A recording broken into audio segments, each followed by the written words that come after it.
Bismillahirrahmanirrahim. Assalamualaikum warahmatullahi taala wabarakatuh.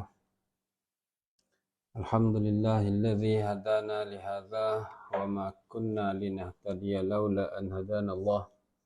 Asyhadu an la ilaha illallah wa asyhadu anna Muhammadar Rasulullah. Allahumma salli ala sayyidina Muhammad wa ala alihi wa ashabihi wa tabi'in wa tabi'ihim bi ihsanin ila yaumiddin, amma ba'd. Syukur kita kehadrat Allah Subhanahu wa taala, pada malam ini kita diberi kesihatan yang baik dan diberi ruang masa untuk kita menyambung perkongsian kita, untuk saya mengulang kaji dan sama-sama kita mengambil manfaat terhadap perkongsian sedikit ilmu dan pengalaman saya dalam pengurusan pusaka. Sebelum saya terlupa, minggu depan kita berhari raya, hari raya Korban. So minggu depan kita tak ada kelas lah. Dan insya-Allah kita akan sambung. InsyaAllah kita akan sambung seminggu selepas itulah. Kalau ada perubahan, saya akan bagi tahulah. Setakat ni okey lah. Setakat ni seminggu je lah bercutinya kan. Tapi kadang-kadang kita tak pasti kat macam mana. Tapi tak apa, kita proceed macam tu dulu. Kita cuti seminggu hari raya ni lah. So perbincangan kita tentang dia panggil al-huquq ma yata'allaqu bit-tarikah, hak-hak yang berkaitan dengan harta peninggalan. Dan kita masuk kepada tentang pelunasan hutang ataupun pembayaran hutang.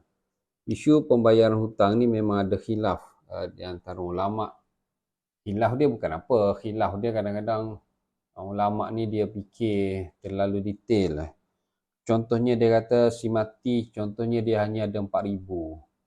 So dia ada hutang dengan manusia 4,000, dia berhutang dengan imam sebab nak beli motosikal harga 4,000.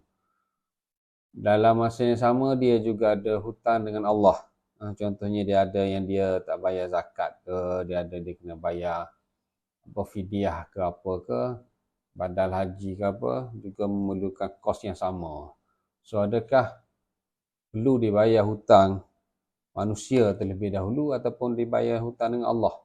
Itu je yang ulama' khilaf. Sebab ulama' mazhab Syafi'i berpendapat hutang dengan Allah hendaklah diutamakan terlebih dahulu. Sebab dah mati kan, dah mati tu kira masa kita hidup kita utamakan hablum minan nas, tapi kalau dah mati masa inilah kita kena bayar segala hutang dengan Allah. Yang sama manusia tu kena usahakan dengan cara lain lah. Kalau dah tak boleh, kira macam tu je lah, kira dia terhutang lah. Tapi mengikut mazhab Hanafi, tunaikan bayar pelunasan hutang sesama manusia terlebih dahulu. Dengan Allah dia dianggap sebagai berdosa kerana duitnya tidak cukup untuk membayar hutang. Macam tu. Cumanya perbahasan ulama' lebih detail. Sekiranya berlaku situasi yang macam tu lah, saya tak pernah jumpa lah. Saya tak pernah jumpa sampai ke peringkat tu. Tetapi secara teorinya, jika si mati meninggalkan hutang dan harta pusakanya habis dan tidak mampu untuk bayar hutang, maka hutang itu tidak wajib dibayar oleh ahli keluarga. Ahli keluarga tak wajib bayar. Bukannya hutang tu isteri tanggung. Bukan isteri tanggung hutang arwah suami. Dia kena cairkan segala aset suami lah. Cuma kadang-kadang kalau terpaksa menjual rumah, maka jual rumah lah. Selalunya jual rumah yang akan ada duit lebih. Lepas itu ini adalah duit lebih tu bayar hutang. Dan kalau ada sedikit, baki yang sedikit itulah yang dikira sebagai harta pusaka. Selalunya kadang-kadang hutang tu besar sangat. Apabila dicairkan duit dalam akaun bank, kalau nak bayar hutang dulu akan jadi mudarat kepada waris. Kadang-kadang kita terpaksa nego lah. Waris si mati berhutang dengan orang tu, kita kata duit yang dilunaskan, yang dicairkan terlebih dahulu ini perlu untuk kegunaan waris, kerana mudarat kalau dibayar hutang pemiutang tadi secara sekaligus. So bayarlah 100 bulan ke. Kadang-kadang pemiutang pun dia faham lah. Sebab apa? Sebab kita kata hutang si mati ni kita akan uruskan dengan cara penjualan rumah dia. Bila jual rumah dia, barulah kita akan bayar. Kadang-kadang orang boleh je kalau benda tu dibincangkan. Sebab itulah pengurusan tu penting tu. Pentadbir tu penting, dia mainkan peranan penting untuk nego dengan pemiutang tadi. Yang pentingnya kena bayar kan, dan dia ada schedule lah juga. Kadang-kadang kalau semua nak bayar hutang sekaligus, kadang-kadang kita kesian juga kepada waris. Kalaulah pemiutang itu bersetuju supaya ditangguhkan pembayaran hutang kepada dia, kerana kita dalam proses untuk mencairkan harta ta'alih. Sebab harta ta'alih ni makan masa, kena dapatkan surat kuasa, kena lantik mentadbir, kena cari pembeli, kemudian dapatkan order for sale dan macam-macam lah. Jadi memang ada certain account dia sudah pun kita cairkan, tetapi keperluan waris yang ada itu mendesak supaya maknanya untuk anak sekolah dia, untuk pampers budak-budak apa semua, kadang-kadang kena bincang lah. Sebab itulah pentadbir itu penting, sama ada waris menjadi mentadbir ataupun lantiklah siapa-siapa yang kita ada hana pusaka, kita ada perunding pusaka apa semua. Yang pentingnya pembayaran hutang tu kena ada, walaupun secara berjadual. Dia bukanlah bermaksud lamsam sekaligus macam tu sehingga memudaratkan waris. Itu tak kena juga sebenarnya.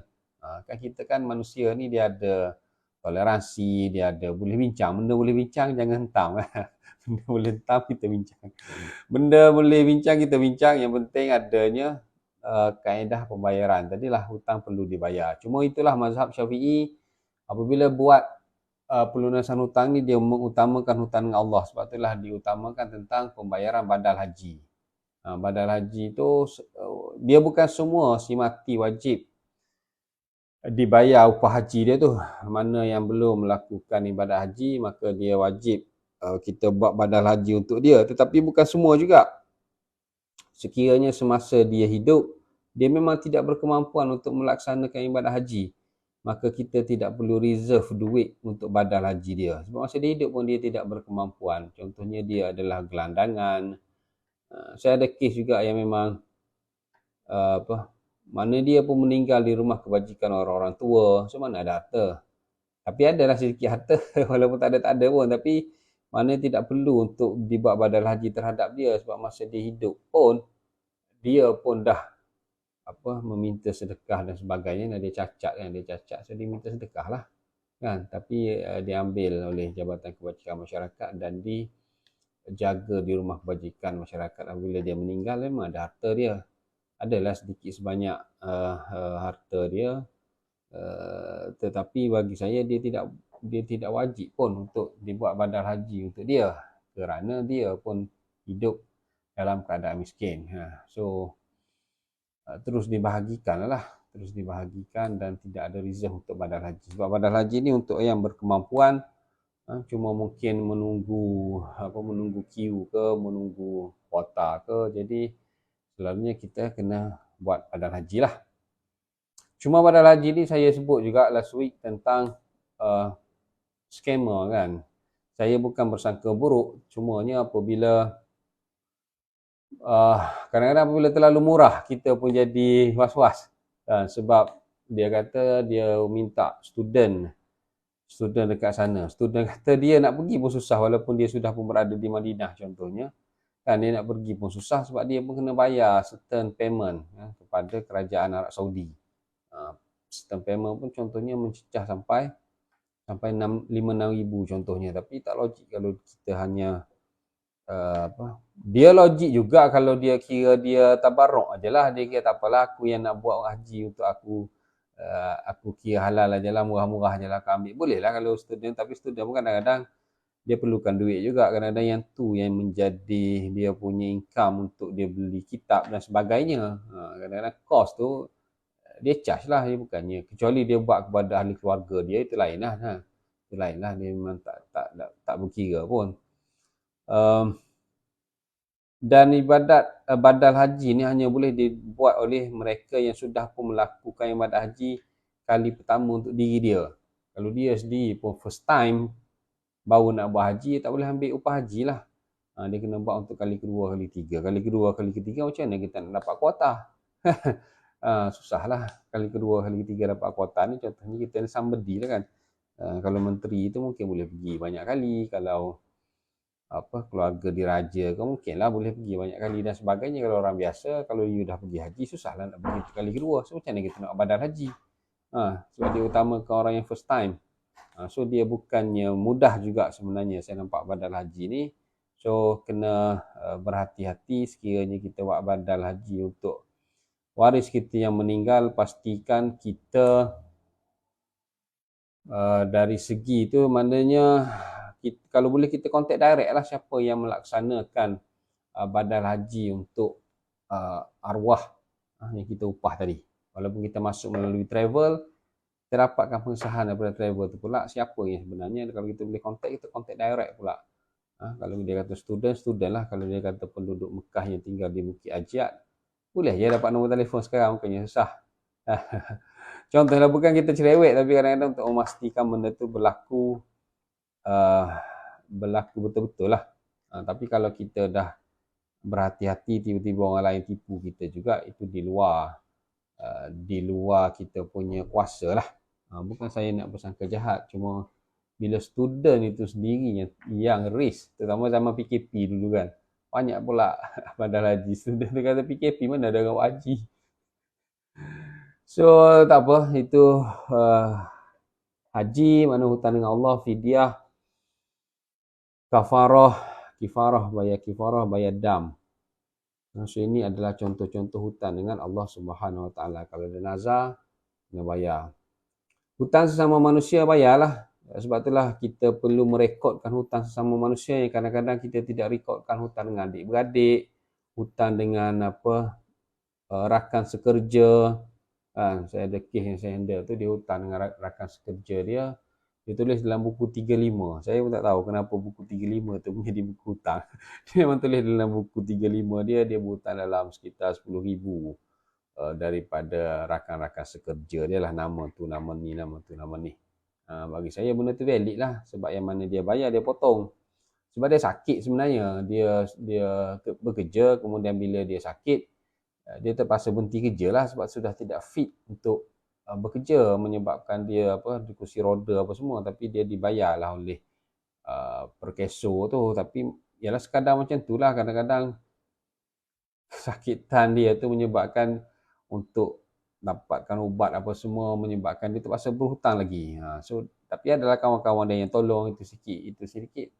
So dia tulislah dalam buku dia.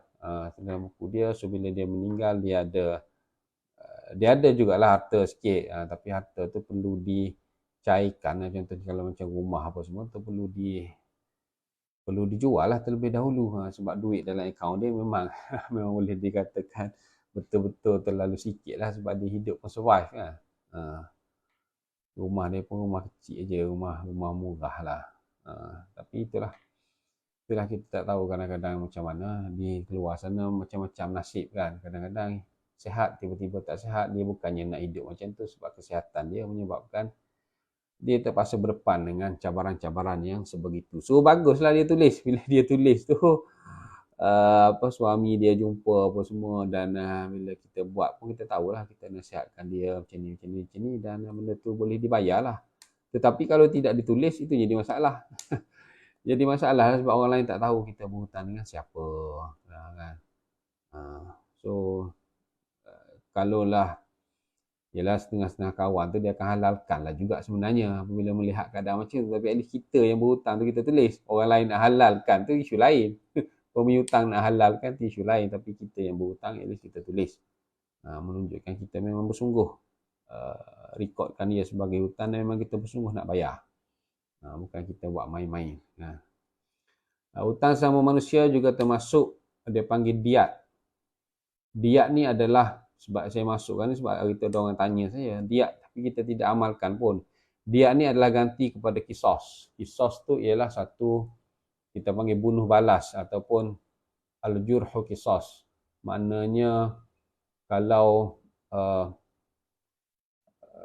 seseorang itu mencederakan, benda kriminal lah, seorang itu mencederakan, so mangsa itu boleh mencederakan balik kan. Mata dia balas mata, telinga dia balas telinga. Engkau butakan mata aku akan butakan mata engkau balik. Macam itulah lebih kurang. Maknanya Kau tumbuk aku boleh tumbuk kau balik. Sebab dia al-jurhu qisas. Kita panggil apa? Causing grievous hurt, sehingga menyebabkan kecederaan kepada tubuh badan, maka itu boleh qisas. Selain daripada bunuh lah, bunuh memanglah. Kalau bunuh boleh dibunuh balas lah. So kalaulah tidak mahu kepada qisas, maka mangsa ataupun keluarga mangsa boleh mengambil pilihan dibayar diat pampasan kepada mangsa ataupun pampasan kepada keluarga mangsa. Kalau kematian tu pampasan kepada keluarga mangsa lah, sebab mangsa dah mati.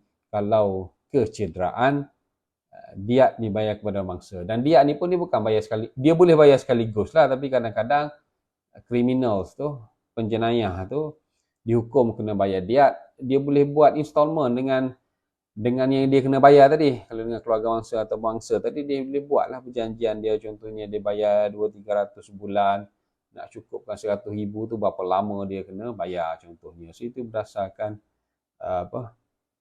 perjanjian antara penjenayah tadi dengan keluarga mangsa. Kalau dihalalkanlah. Kalau tidak dihalalkan, mana dia kena bayarlah. So kalaulah semasa dia membayar itu dia meninggal, maka diat itu dikira satu hutang sesama manusia, maka warisnya perlu usahakan untuk terus membayar diat tadi kepada keluarga mangsa yang dia berhutang tadi.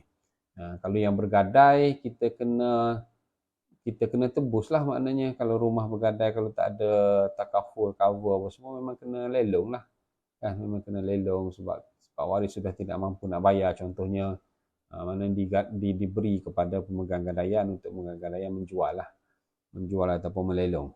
So itu adalah hutang-hutang sesama manusia. Cumanya baru ni dia timbul isu pula hutang dengan kerajaan. Si mati ni berhutang dengan kerajaan, so macam mana status hutang dengan kerajaan? Macam mana status dengan lembaga hasil, macam mana status hutang dengan PDRM ke, JPJ ke, Majlis Perbandaran kerana tak bayar parking ke kan, speed trap ke apa. So kalau ikutkan pendapat saya, hutang yang dengan kerajaan ni wajib bayar. Hutang dengan kerajaan wajib bayar. Maknanya kalau hutang PT-PTN ke, hutang MARA ke, hutang lembaga hasil ke, itu semua wajib dibayar daripada harta pusaka si mati. Cuma dia ada pula kuasa lembaga hasil ni, kadang-kadang dia boleh buat satu presumption. Contohnya sekarang kita kena declare income 2022, dan untuk yang bekerja sendiri minggu depan kot dia punya due date. So katakanlah belum sampai due date tu dia tak declare dan meninggal, maka lembaga hasil dia ada kuasa untuk dia buat, dia panggil presumption, andaian cukai dia untuk tahun 2022 yang dia belum lagi isytihar. So dia akan impose benda tu dan dia kira si mati berhutang dengan lembaga hasil, sedangkan dia tak isytihar lagi. Yang itu je yang saya petikai. Sebab bagi saya, kalaulah si mati ni memang dia sudah pun isytihar dan dia memang dalam proses membayar, ataupun dia isytihar tapi dia tak bayar, ataupun dia memang sudah mengaku itu adalah hutang cukai dia dengan lembaga hasil, tapi dia dalam proses pembayaran secara berjadual contohnya. So kalau dia meninggal, memang hutang itu wajib dibayar. Cuma yang dia belum declare tadi kadang-kadang menjadi unfair sekiranya dia hanya buat presumption tentang income dia. Sebab dia pun belum lagi isytihar, tiba-tiba dia mati dan kita hanya menggunakan kuasa perundangan untuk kita membuat andaian dan kita kenakan kepada pentadbir untuk pentadbir cairkan aset tu dan bayar. Itu yang menjadi isu. Ada yang kata sebenarnya dia bukan lagi hutang si mati, sebab si mati sendiri pun tidak pernah mengakui itu jumlah cukai yang dia perlu bayar sebab dia belum lagi declare. So saya pun bersetuju, sebenarnya saya bersetuju tentang benda yang tidak jelas. Benda yang tidak jelas sebab si mati dia tak boleh nak defend. Dia tak boleh untuk dia defend. Dia kata bukan, ini income saya, nampak je banyak duit masuk dalam akaun saya sebab dia bisnes kan. Sebenarnya duit ni gini. Jadi dia tak boleh nak defend. Jadi andaian yang dibuat tu tidak semestinya betul. Dan kadang-kadang sangat menzalimi lah. Tapi dia pun based on data yang tahun-tahun sebelum tu memang itu je income dia, betul, tapi mungkin tahun 2022 tu banyak dia tanggung kerugian mungkin. So kalaulah dia belum lagi declare, bagi saya kita kena bagi benefit of doubt.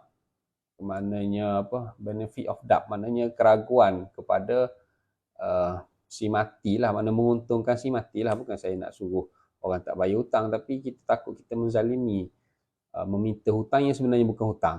Sebab tu bagi saya kalau hutang PDRM, kesamaan compound apa semua ni, kalau belum ada perintah mahkamah, bagi saya tak perlu bayar pun. Kan?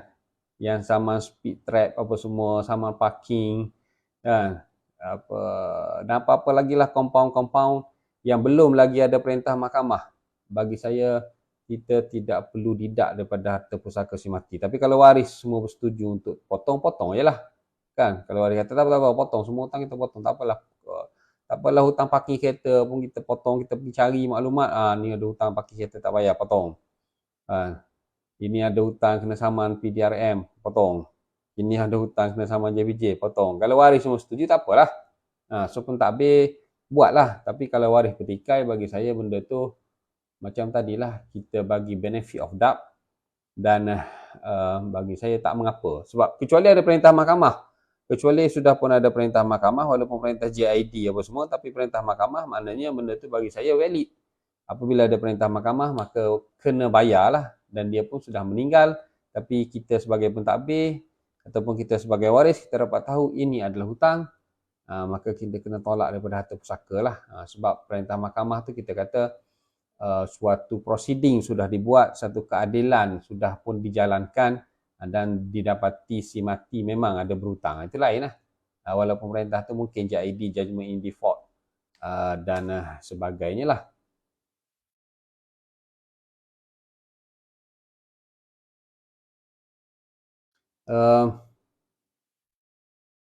Tapi pendapat saya ni mungkin ada yang tidak bersetuju, tapi tak apa. Pendapat tidak bersetuju tak apa, cuma jangan disewelkan. Jangan pendapat biasa je tak setuju. Masing-masing berbincang lah, barulah ilmu itu berkembang. Kan? So kita bahas secara ilmiah, bukannya kita bahas melihat kepada siapa dan siapa, tapi lihat apa yang dia kata. Kan? So pendalilan tu kadang-kadang macam-macam. So kita boleh bahas dan kita boleh bincang lah di forum-forum yang sesuai, contohnya kan.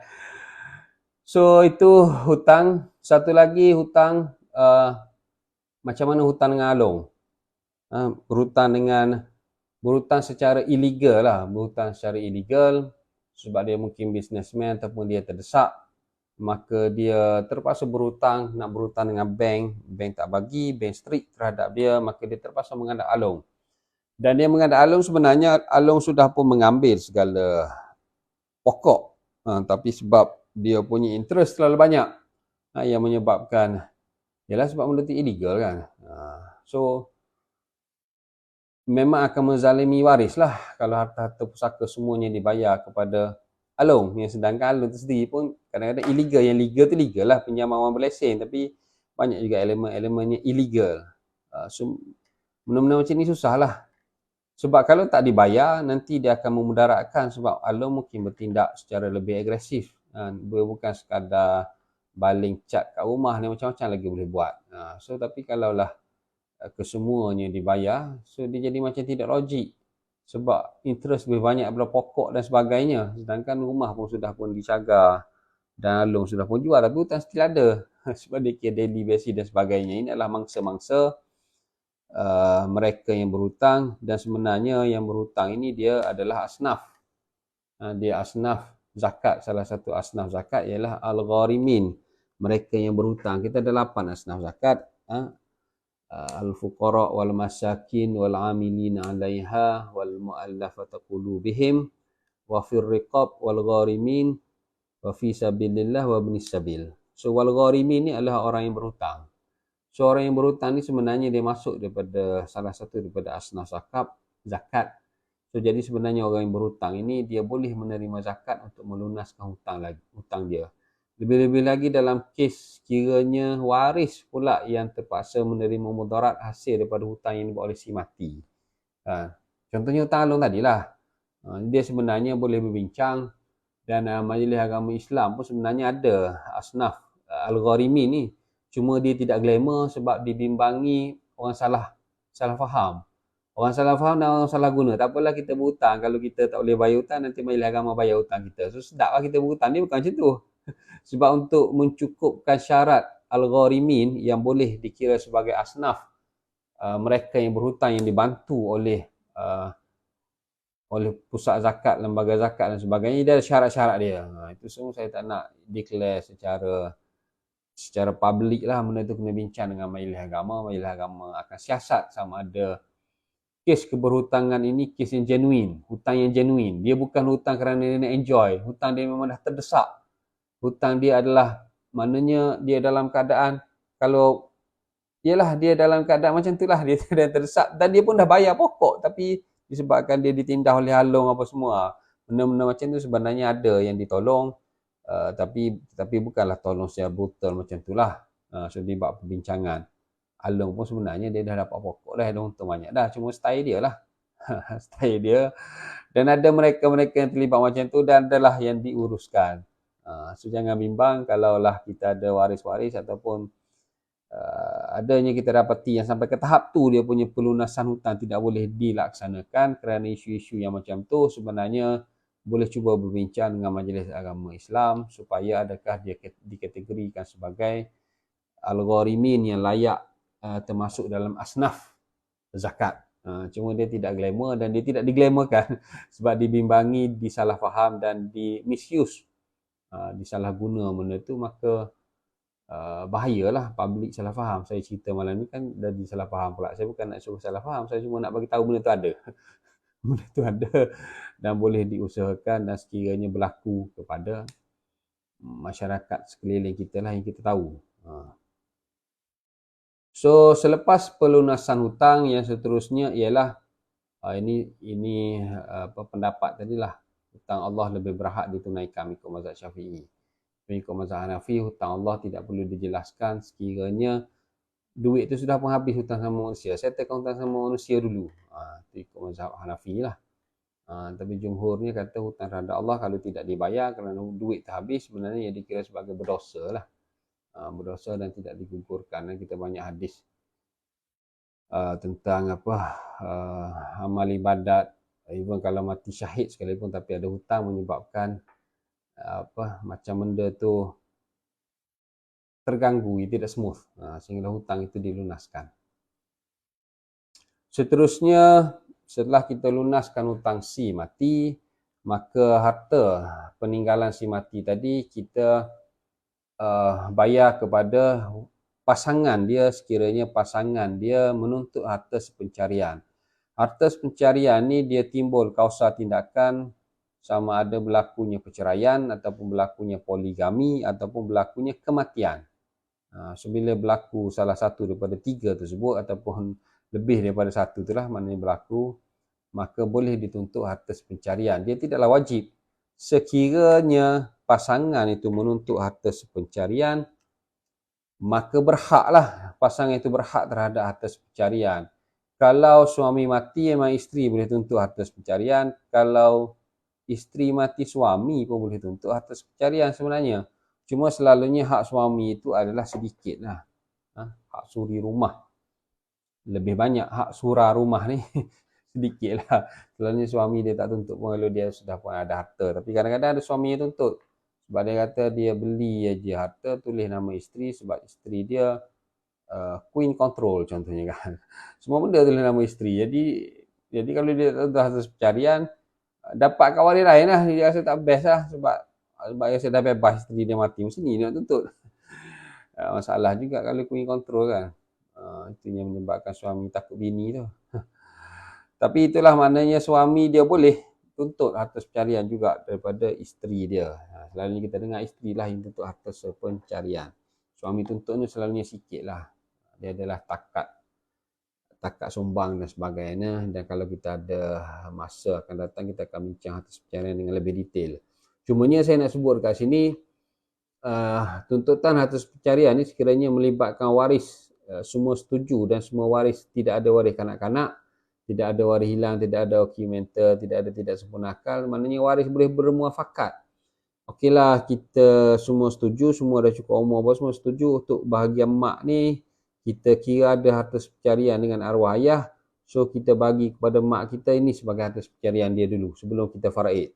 Okey, mak tu pun kata, okeylah mak setujulah kalau bagi banyak ni. Anak-anak lain pun kata setuju. Setujulah kita jalan secara muafakat lah.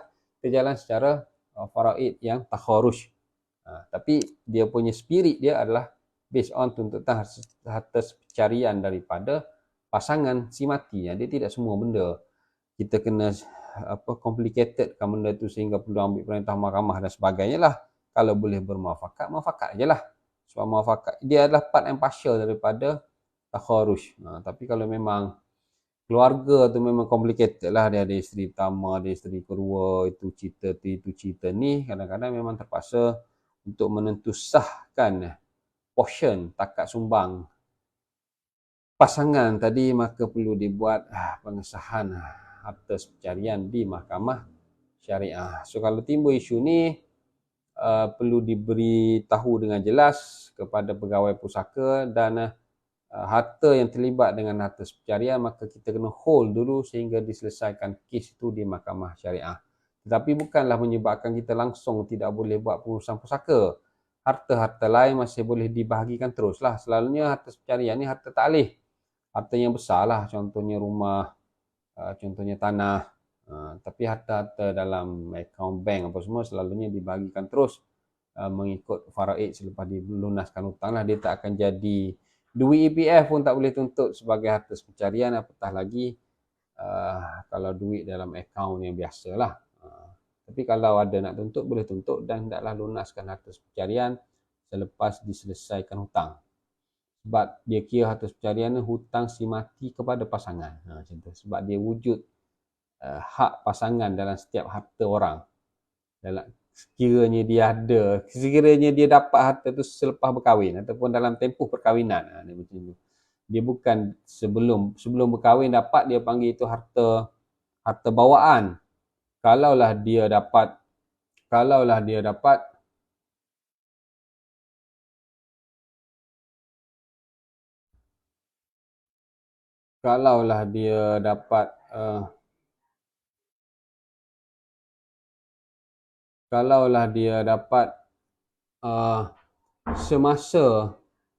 semasa kita kata kalaulah seseorang pasangan itu dia dapat semasa tempoh perkahwinan, tetapi dia dapat secara personal. So bukan harta sepecarian juga.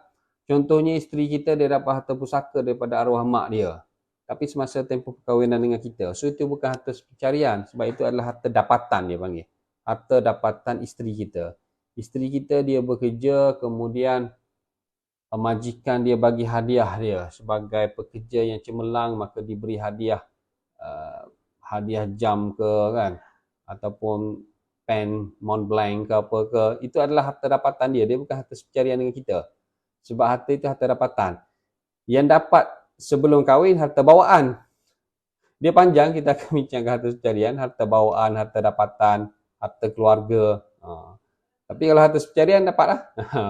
So dia bukan semua benda masa kahwin jadi harta sepecarian. Ada harta individu, dia panggil harta individu yang dia sendiri kan, dia sendiri dapat bukan kerana portion daripada pasangan. Dia adalah panjanglah cerita harta sepencarian ni. Seterusnya ialah setelah dibayar harta sepencarian tadi, maka seterusnya kita laksanakan wasiat. Sekiranya si mati ada meninggalkan wasiat, maka kita laksanakan wasiat. Wasiat ini selepas dibayar hutang dan selepas dibayar harta sepencarian, sebelum faraid itu hendaklah laksanakan dulu wasiat si mati. Jika si mati ada meninggalkan wasiat pembahagian lah. Kalau dia kata 20% duit tabung haji dia nak bagi kepada masjid, maka kita kena laksanakan. Ataupun dia kata 20%, sebenarnya tak lebih daripada 1/3 lah. 20% duit dia ni dia nak bagi kepada anak angkat dia sebab dia ada pelihara anak angkat. So benda-benda tu adalah wasiat kepada bukan waris. Kita bincang detail tentang wasiat kepada waris ni. Berminggu-minggu kita bincang. So sekiranya wasiat itu adalah wasiat yang sah, maka kita jalankanlah waris tadi, pentadbir tadi, dia kena jalankan pembahagian pembahagian wasiat tu dulu. Biar clean dulu harta. Wasiat-wasiat tu dilaksanakan selepas dibayar hutang tadi, selepas diberi hak atas pencarian, maka dilaksanakan wasiat. Semuanya kalau ada pertikaian memanglah kena buatlah pengesahan wasiat.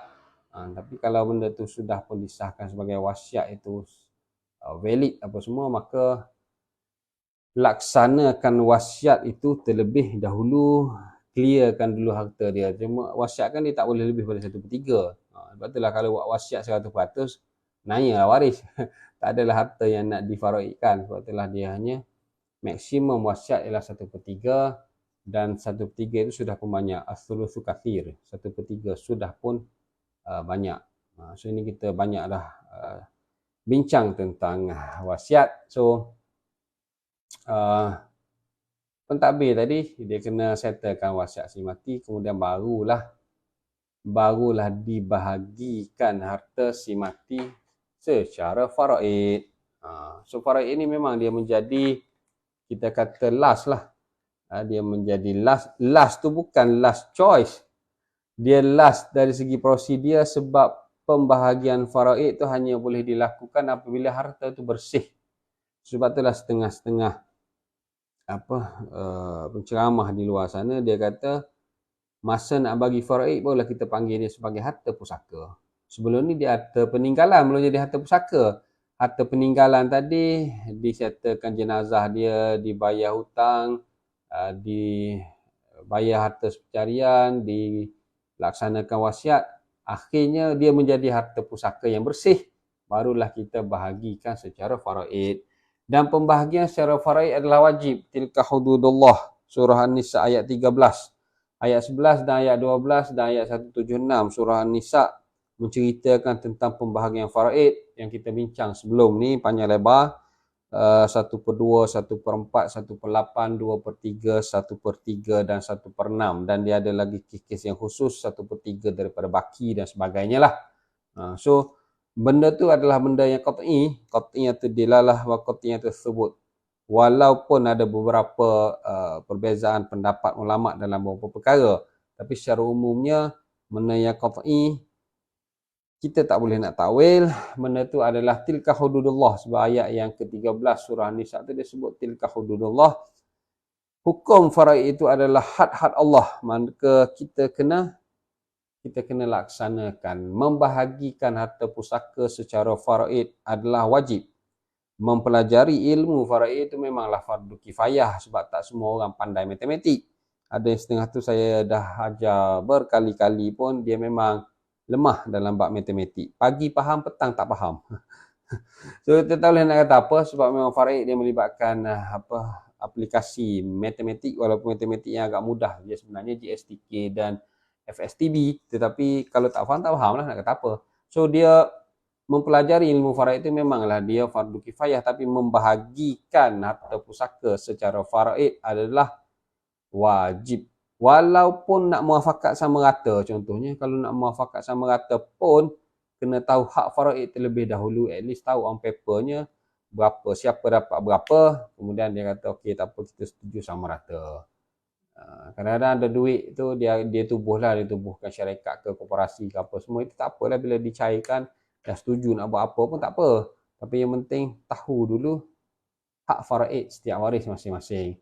Ataupun kita nak tolak hak, ada waris nak tolak hak, macam tadilah bersetuju secara penolakan, takharuj. Dia bagi kepada waris tertentu tu sebenarnya sama dia tolak secara mutlak ataupun dia tolak secara iwad.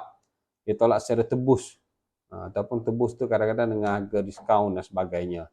Itu tak ada masalah, yang penting tahu dulu hak faraid. Walau bagaimanapun bagi kes-kes yang melibatkan waris kanak-kanak. Kanak-kanak ni adalah kanak-kanak yang di bawah umur 18 tahun, bukan kanak-kanak yang maksud kanak-kanak ialah waris yang belum mencapai umur 18 tahun kalender Masihi. Sebab kita waris kanak-kanak itu didefinisikan mengikut undang-undang di negeri itu, di negara tersebut. So kanak-kanak sebagaimana definisi kanak-kanak di Malaysia lah, mengikut Majority Act ataupun mengikut interpretation di dalam akta-akta, kanak-kanak adalah, dan Children Act pun ada, kanak-kanak adalah mereka yang berumur kurang 18 tahun maka ia dikira sebagai kanak-kanak. Dia tidak layak dia tidak ada keahlian untuk memasuki kontrak. Dia kanak-kanak dari sudut syariah, bukan kanak-kanak dari sudut fiqh. Al-farqu baina syariah wal fiqh. So, kita membincangkan tentang fiqh mengikut siasah syariah di setiap negara. Negara lain mungkin 16 tahun je. Tapi Malaysia dia ambil pendapat 18 tahun kan, juvenile. Juvenile pun kadang-kadang nak dia maknanya kalau 21 tahun baru nak jadi bukan juvenile kot, tapi tak apa, itu kriminal yang lain. So kanak-kanak dalam kes ni 18 tahun. Kalaulah ada waris hilang kan, kita kena lantik. Kalau waris hilang ni kita jangka dia hidup, maka bahagian dia adalah diberi kepada penjaga amanah waris hilang tersebut. Selalunya diberi kepada amanah raya lah, tapi kita boleh lantik mana-mana syarikat amanah. Kalau ada documental, kita hendaklah bagi mengikut faraid kepada dia. Dia adalah waris tidak sempurna akal. Kalau pusaka kecil dia panggil TSA, tidak sempurna akal. So yang ni dia tak boleh muafakat. Kita bagi dulu mengikut faraid dulu, kemudian yang baki tu waris-waris lain setuju muafakat lah.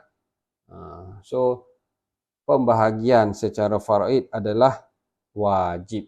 Walaupun sama ada kita faham atau tak faham, walaupun ada yang tak puas hati kerana lelaki dapat lebih, itu adalah isu-isu lain. Kita kalau kita tak faham pun, kita secara ta'abbud, secara ta'abbudiyah, secara kita taat kepada perintah Allah, kita laksanakan. Macam tu. Kalaulah kita belajar faraid, sebenarnya kita akan rasa cinta kepada ilmu faraid dan kita rasa hikmah dia betapa adilnya faraid itu. Tapi kalau kita pun, ialah kalau kita tak belajar ataupun kita pun banyak itu ini, sekurang-kurangnya kita tidak boleh, kita kena jagalah mulut kita, jangan kita celupar, jangan kita kata ini tidak up to date lah, ini ketinggalan zaman lah, direka oleh ulama zaman dulu lah. Itu semua kata-kata yang boleh menjejaskan akidah, kerana faraid adalah hududullah. Kita bercakap hududullah ni, kita ingatkan apa, potong tangan bagi orang melakukan jenayah sarikah, apa, rejam bagi mereka melakukan jenayah zina. Memanglah itu hudud lah. Kalau apa, bunuh balas itu kisos. Dia ada hudud 6 jenayah hudud. Kemudian ada kisos, ada beza antara hudud, kisos dan takzir. So hudud tu hudud lah betul, tetapi hudud yang selalu berlakunya ialah faraid juga hududullah. Kan, yang tu bukan kerja kita kerajaan yang kena buat hudud yang dikatakan potong tangan apa semua tu, minum arak kena sebab 40 kali apa semua, itu kerja kerajaan. Kerja kitanya hududullah yang faraid ni memang berlaku hari-hari orang mati, dan kita kena pastikan hudud ini berjalan, iaitu hudud pembahagian harta pusaka secara faraid. Tilka hududullah. So saya ingat itu yang saya nak kongsikan pada hari ini tentang tertib pembahagian harta peninggalan si mati. Dia panggil al-huquq ma yata'allaqu bitarikah. Secara umumnya macam itulah. Kita akan rehat minggu depan. Selamat berhari raya korban. Hari raya korban ni kadang-kadang tak berapa meriah kan. Orang kata kat Kelantan itu meriah kan. Ialah meriah hari raya korban pun sebenarnya hari raya Aidilfitri lebih meriah. Cuma secara perbandingannya memanglah di Pantai Timur tu dia agak meriah lah. Dia cuti pun 2 hari. Dia lain lah sikit sebab bergotong royong untuk menyembelih tu kan. Sembelih binatang korban.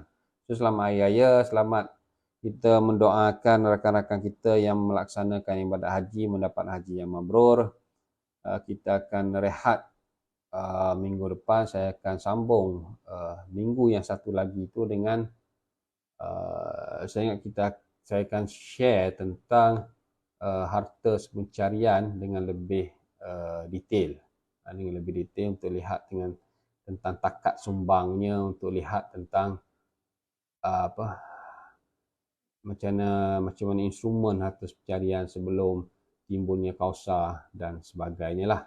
Apa yang baik datangnya daripada Allah Subhanahu Wa Taala, apa yang kurang itu kerana kelemahan saya. Saya mohon maaf atas kekhilafan, terlepas cakap dan sebagainya. Sebagai manusia biasa kita kadang-kadang macam itulah. Dan kita sudahi majlis kita ini dengan membaca tasbih kafarah dan surah Al-Asr.